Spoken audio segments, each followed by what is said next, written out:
বিয়ের কথা ভাবছেন, কিন্তু হাতে টাকা পয়সা নেই, তাই কিছুটা হতাশার মধ্যে আছেন।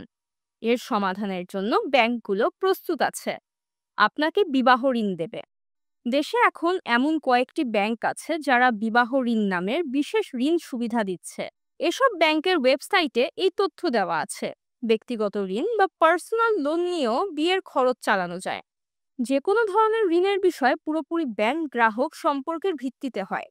ব্যক্তিগত ঋণ সাধারণত জামানত ছাড়া দেওয়া হয়, তবে আবেদনকারীর আয়, চাকরির নিশ্চয়তা ও আর্থিক স্থিতি বিবেচনায় ব্যাংক ঋণ অনুমোদন করে।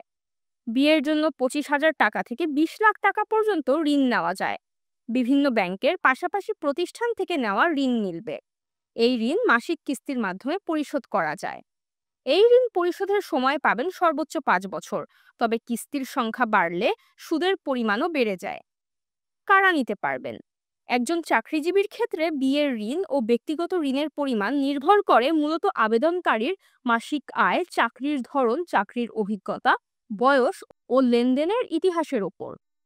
যাদের স্থায়ী চাকরি এবং আয় বেশি, তারা তুলনামূলকভাবে ঋণ পাওয়ার দৌড়ে এগিয়ে থাকবেন।